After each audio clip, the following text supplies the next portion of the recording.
and a very good evening to you. Welcome to TP47 Weekend. Plenty lined up for you this evening, but first to our topics.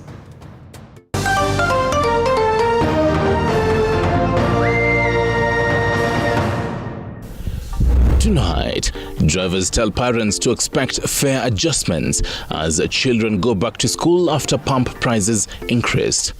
We said we are not going to play games. It's going to be very straightforward for the driver. 88% goes to the driver, no questions asked.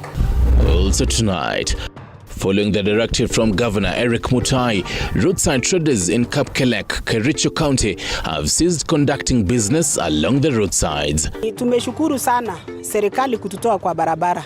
Na vile wamekuja na wakatutoa kweli, nimeshukuru pia raia maana wamekubali kutoka kwa barabara. This as the identities of close to 40 bodies out of the 52 individuals who tragically lost their lives in the road crash have been successfully established. Plus, the court will tomorrow announce its decision regarding the fate of the 50 chief administrative secretaries appointed by President William Ruto. To a report to office. But the title of the Gazette notice that we were sworn in. We are already sworn in, my brother. The appointments were made on March 22nd, following the National Assembly's inability to conduct vetting due to a perceived lack of jurisdiction in the matter.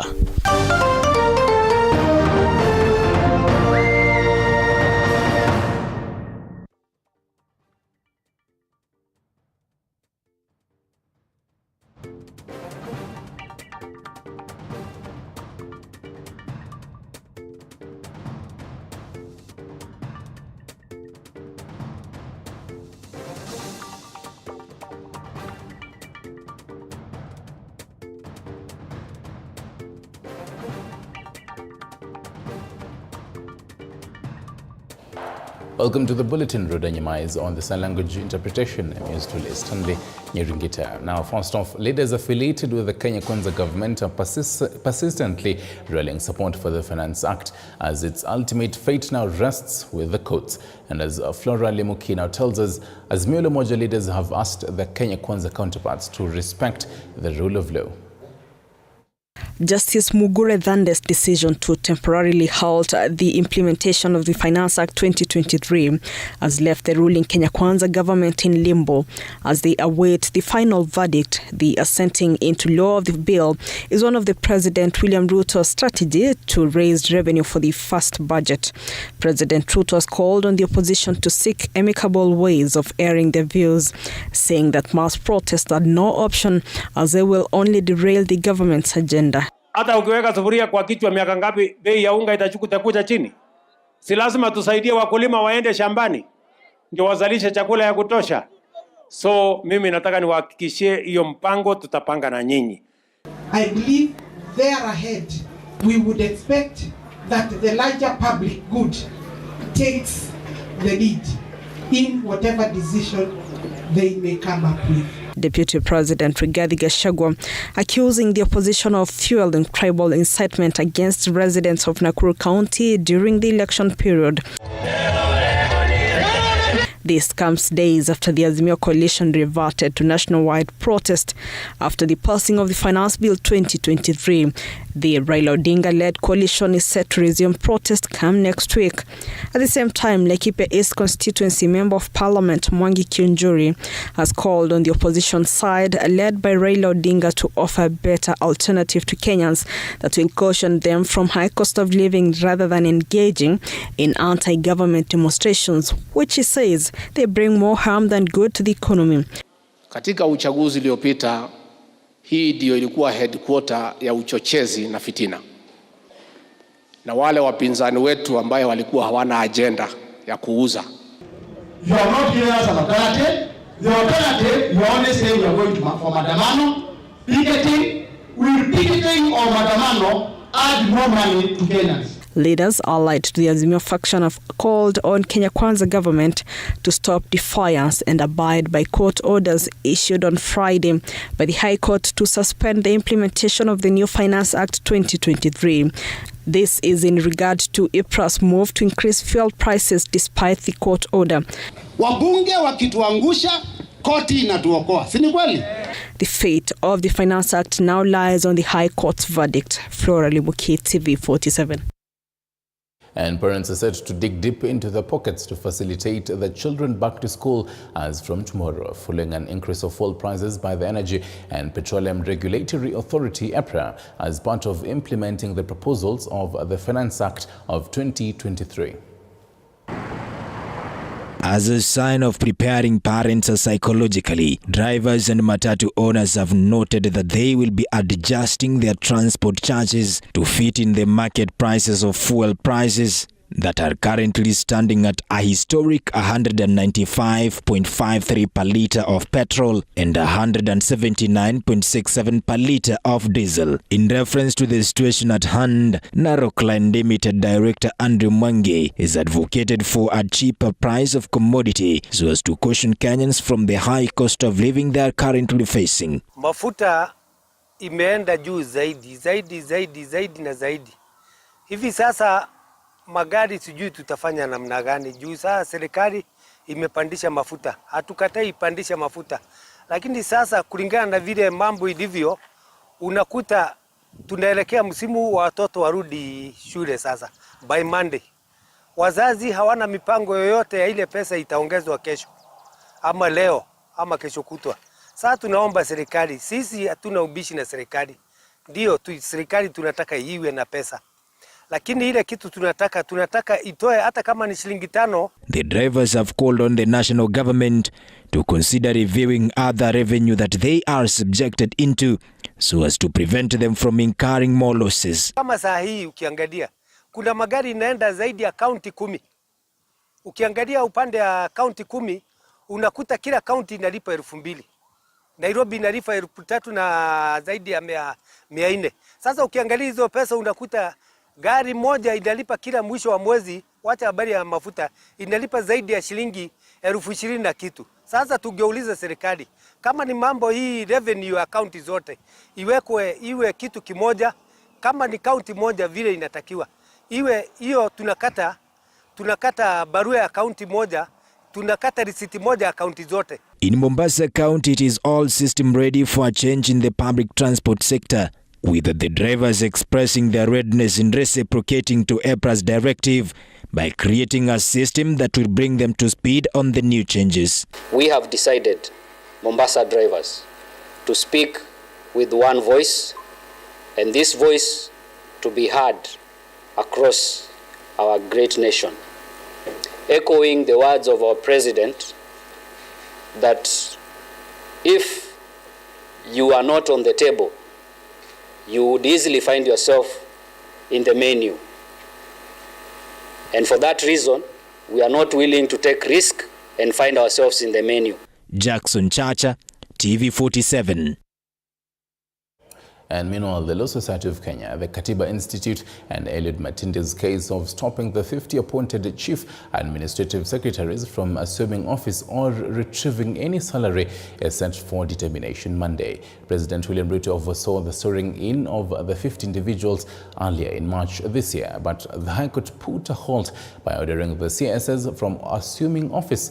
And as Mike Kagongo interrogates, how did the country get into such a quagmire?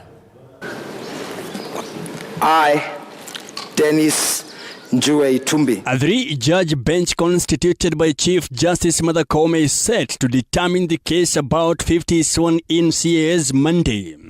Justice Hedwig Ongonti temporarily barred the 50 CAS from earning any salary, remuneration and any benefit until the court rules on the matter. In 2017, former President Uhuru Kenyatta announced the creation of a new position of Chief Administrative Secretary in every ministry. Uhuru said the CAS position would further enhance the operations of cabinet secretaries in running various ministries. Wesley Kipchumba Korir. The CAS position will then be the second senior officer in the ministries, as they will be coordinating work by state departments, headed by Principal municipal secretaries. President Ruto's appointment followed the steps of his predecessors by appointing 50 CASs to join his government.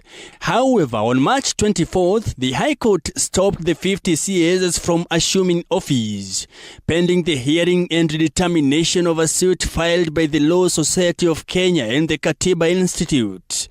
The petitioners argued the move by the president to unconstitutionally create an additional 27 offices in the public service to be financed using public funds violates Article 201 and 228(5), which calls for prudent use of the public service.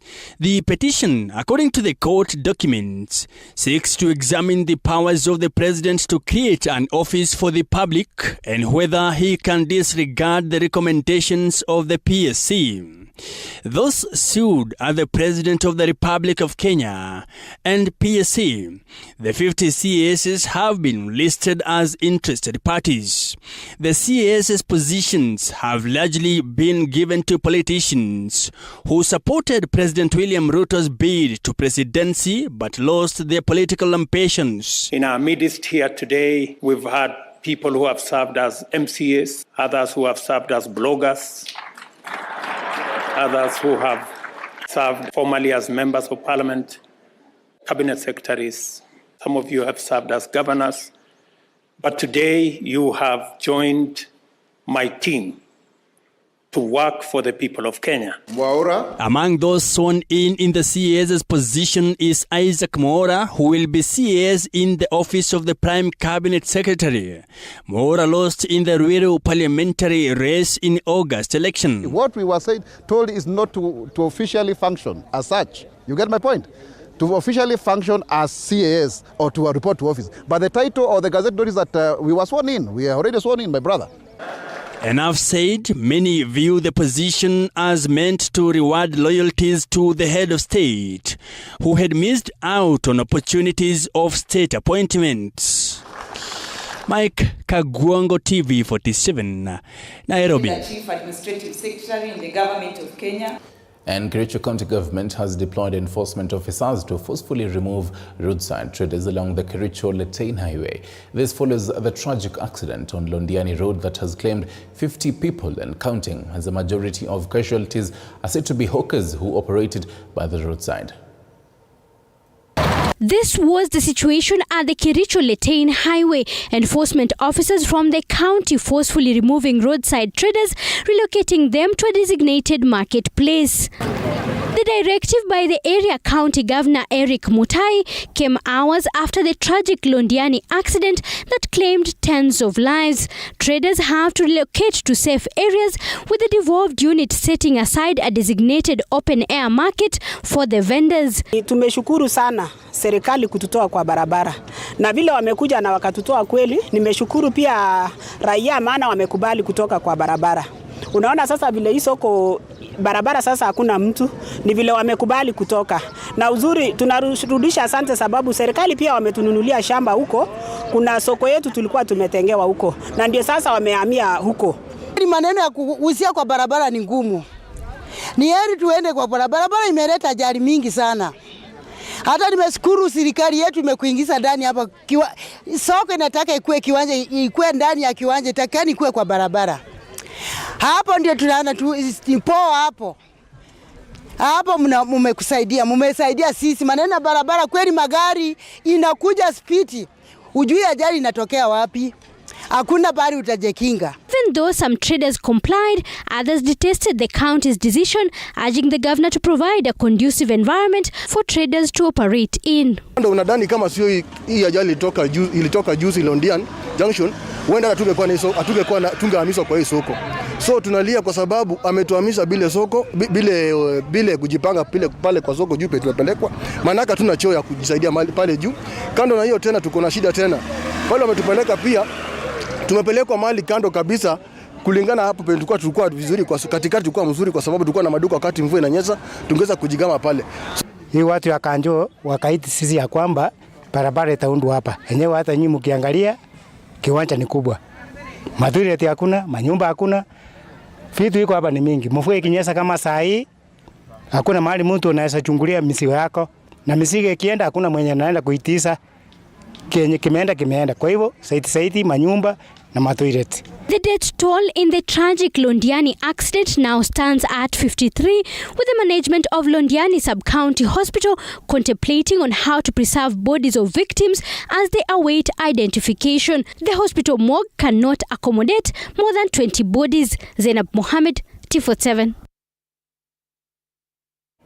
Quite sad and unfortunate. May the souls rest in eternal peace. Now, let's focus on something else here. And Prime Cabinet Secretary Musalia Mudavadi, in his keynote address while representing President William Ruto at the Peace Conference launch for selected EAC border communities at Namanga border post, emphasized the importance of peace and security in the development discourse of the East African Community, EAC. Against the backdrop of numerous challenges faced by the region, including underperforming economies, terrorism, poverty and cross-border conflicts, Prime Cabinet Secretary Musalia Mudavadi highlighted the need to collectively address these issues and harness the potential of peaceful coexistence for regional integration and prosperity. Kwanza tunawakaribisha sana katika Kenya, na pia tunawashukuru kwa ile safari mumetoka kule upande wa Turkana mpaka mumefika leo, na tena mtarudi upande ule na muende katika taifa zenu. Tunawashukuru sana. Hiki ni kielelezo kwamba tukishikana na tufanye kazi pamoja, tunaweza ondoa mambo madogo madogo ya mipaka ambayo hayana manufaa kwa biashara zetu na kwa maisha zetu. In unlocking economic growth through peace, Musalia acknowledged the significant strides that have been made by the East African region in peace and security building, pointing out impediments that arise from poorly defined and marked borders, which continue to handicap strong and sustainable regional integration. Kazi ya kuhakikisha kwamba laini inawekwa vizuri ili kwa mambo ya mpaka tusiwe na vurugu na fujo. Kwa hivyo kwa niaba yenu wote, mimi nawapongeza na nasema hongera kwa wao ambao wanatoka katika nchi zetu zote kwa kazi nzuri ambayo wanafanya. The Prime Cabinet Secretary highlighted the shared challenges faced by EAC partner states, including colonial legacy pacts, competition for transboundary natural resources, and climate change-induced shifts in natural features. While the threats remain minimal and transient, there is a need for vigilance to maintain regional peace, security, and integration. Vita zinaharibu mpaka, vita zinasumbua watu, na lengo letu kama mataifa ni kuhakikisha kwamba tunatatua hizi shida ili tuweke watu wetu pamoja bila kumwaga damu. Mudavadi stressed the importance of transforming borders into bridges that facilitate trade, movement of people, and regional integration. Joint initiatives such as surveying and demarcation teams and MOU agreements on border management have already been put in place. Further efforts are required to enhance peaceful coexistence. Na nyinyi sasa mkienda muwe mabalozi wetu, sisi wote. Nyinyi ndio mabalozi wetu katika zile sehemu zote za kuhakikisha kwamba watu wanaishi kwa njia ya amani. Kamunya Mwangi, TV47. And to matters education, parents whose children are set to join various institutions of higher learning in Canada through the county government of Uasin Gishu Education Overseas program have called on residents to stop politicizing the program. Led by the chairman Kiprono K. Tanya, the parents say a majority of the critics were people who do not want to be informed about the arrangements before students join the universities abroad. Daniel Kihoro reports. Parents participating in Uasin Gishu Education Overseas program, which enabled their children to study in various Canadian institutions of higher learning, are appealing to public to refrain from politicizing the initiative.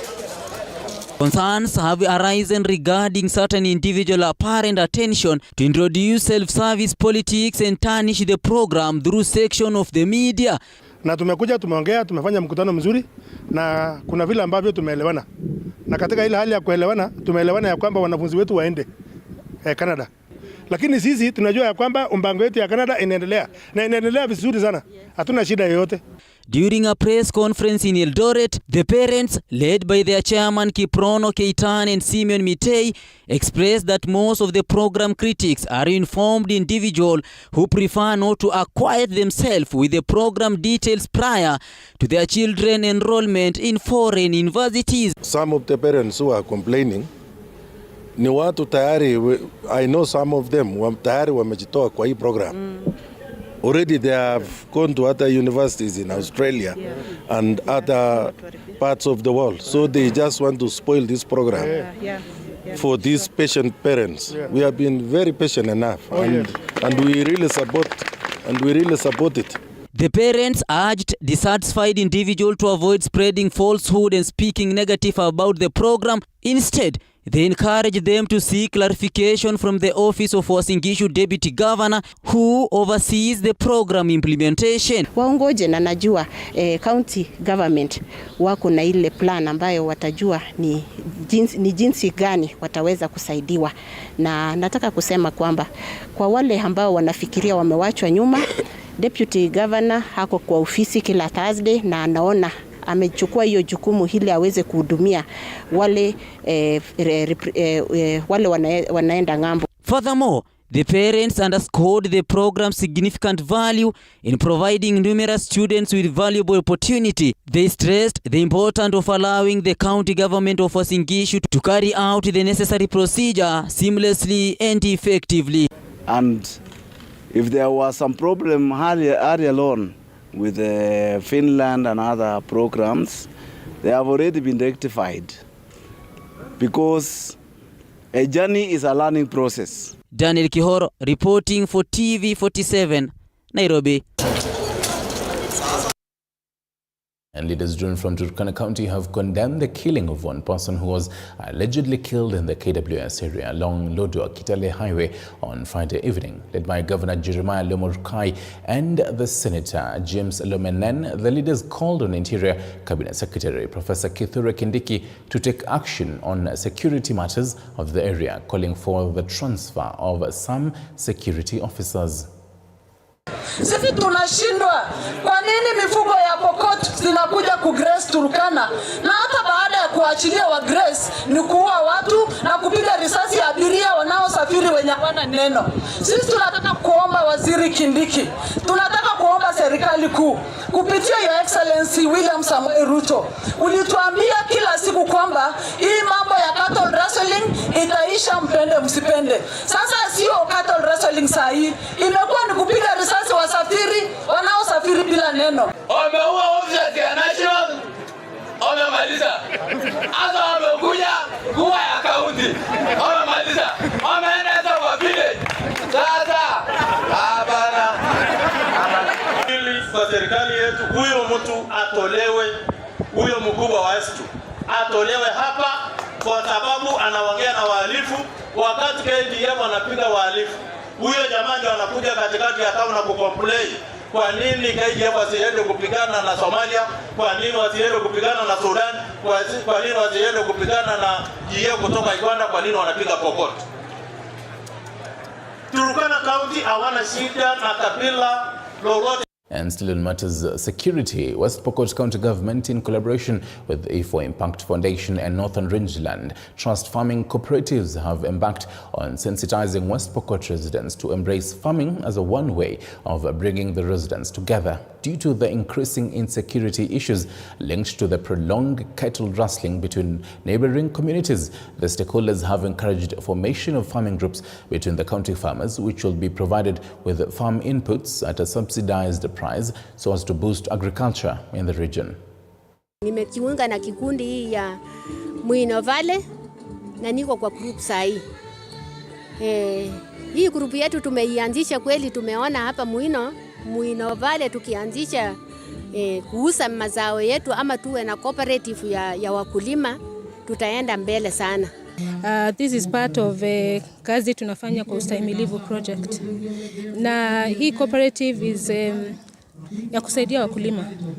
Number 1, kuweza kupata inputs kama fertilizer, seed at subsidized rates.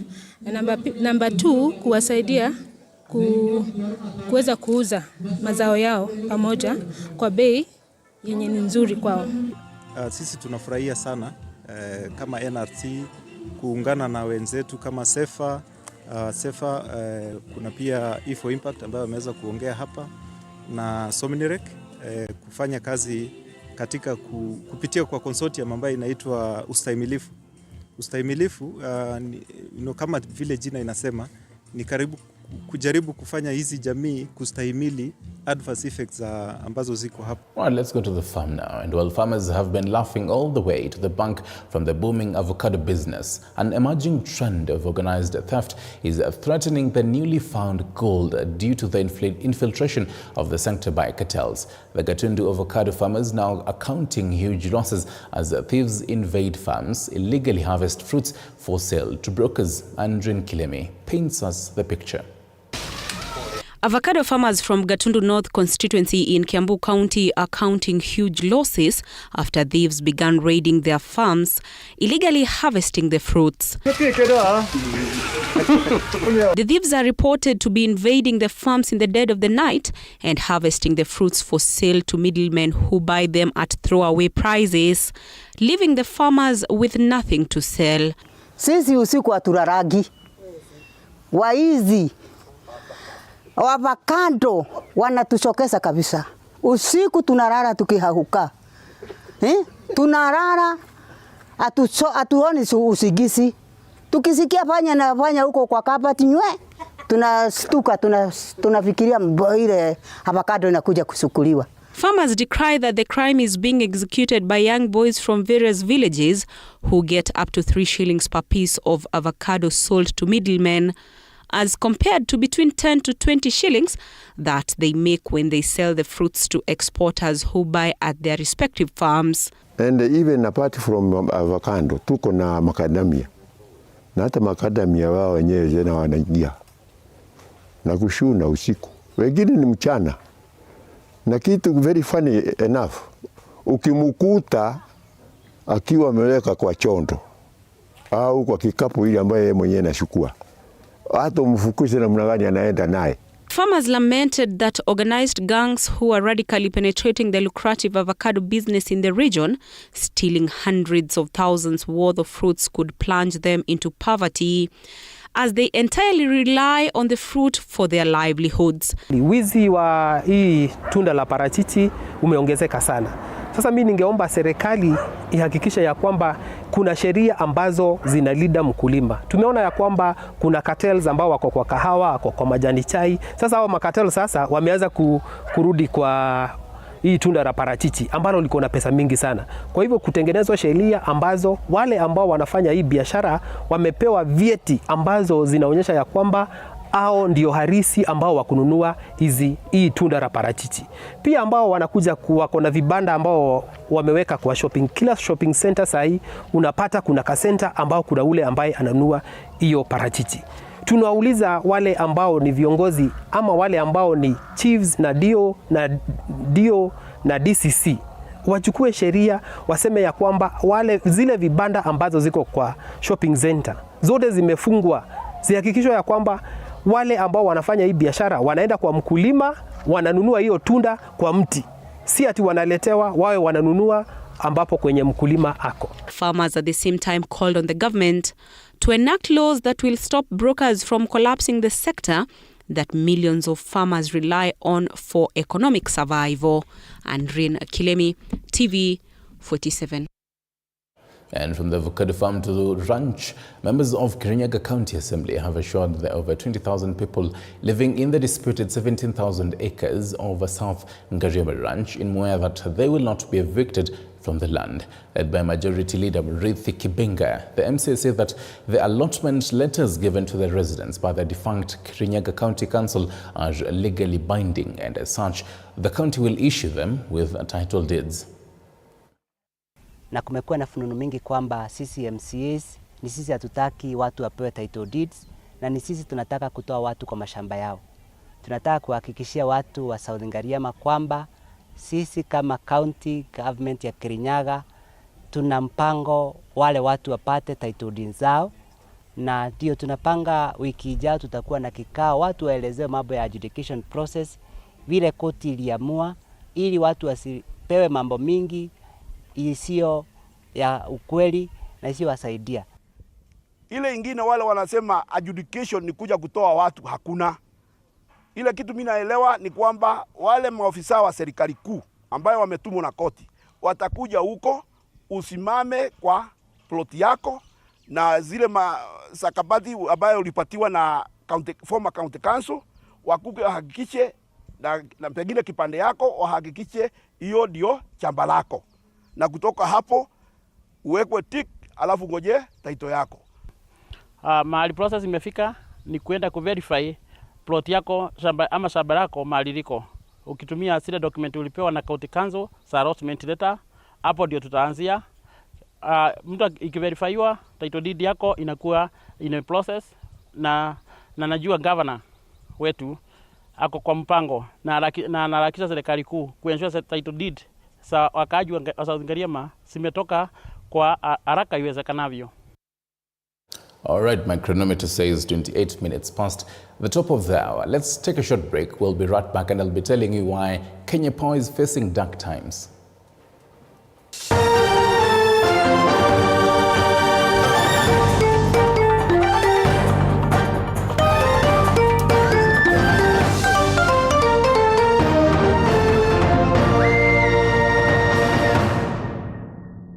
You are watching TV47, the home of untold stories. Properties Limited gives you an opportunity to be a proud landowner of 50 by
most definitely watching your number one home of Untold Stories. And speaking of stories, listen to this one. Kenya Power KP says it has incurred losses of 59 million Kenyan shillings in Nakuru County within 11 months after criminals vandalized 59 transformers and distribution lines. This is according to Kenya Power Central Rift Region Chief Security Officer Zachary Umbati, who says that despite this particular frustration, this has returned Kenya into, or rather has forced Kenya into a 24-hour block. Chichi Josephine tells us more. Addressing members of United Scrap Metal Association, where officials from Kenya Power and Kenya Railways were also present, the chief security said those vandalizing power cables and transformers were rolling back the gains made through the last mile connectivity program. Vandalism is a big menace within the Kenya Power. For example, in the last financial year, the year we are ending now tomorrow, we have lost around 59 transformers within Nakuru County. In total, that's around 59 million. And leave alone the losses we are carrying, our customers going without power. It's a big concern to us actually, in terms of the economy, what the company is losing in terms of revenue and the transformer itself. Francis Mugo, the Scrap Metal Council chairman, revealed that they will initiate changes to the Scrap Metal Act 2015 to bring collectors, dealers and agents into the council regulatory framework, urging dealers not to contravene the laws governing the scrap metal sector in the country. We are working closely with the Office of the Inspector General of Police, and he has been providing us with a lot of support. And generally, we are grateful for the multi-agency team, which has been doing the vetting for our members across the country. And we want to urge anybody across the country who does scrap metal business to make sure that he's within the regulatory framework, to make sure that he or she is registered, is known, so that we can be able to advise him accordingly, we can be able to engage him. At the same time, he can be known by the government that he does the scrap metal business. Kenya Power recently stepped up efforts to combat vandalism of its infrastructure in a bid to deter criminals. Nimeona ya kwamba members wetu mambo ambayo wameongeleshwa leo, kama kuna mtu ambaye atapatikana akijihusisha na vitu ambazo ni vandalized, huyu hata hakuna kuongea na yeye, kwa sababu vile zamani tumekuwa tukisema Kenya Power hafanyi kazi ama Railway hafanyi kazi, but siku ya leo tumejua ya kwamba these people are even more than willing to clean this job.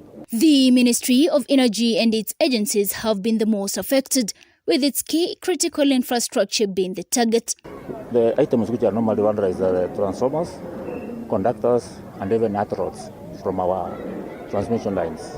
Statistics show that Kenya exported about 17,874 and 12,722 metric tons of scrap metals, worth 5.9 and 4.5 billion shillings in 2021 and 2022, respectively. Chichi Josephine, TV47. Thank you for that, Chichi Josephine. Now let's sip some bitter tea here. Tea directors from Zone 5 in Kirinyaga County Rapid Arms alleging an invasion by tea hawkers, claiming they are taking advantage of farmers and buying their tea at a throwaway price. Board member Mithamo Susanna has cautioned the farmers against being lured into selling the tea to the hawkers and instead continue to deliver them to the factories, adding that hawkers are buying a kilo of tea at 25 Kenyan shillings, while the factories pay the farmers more than 50 shillings per kilogram, including the bonuses.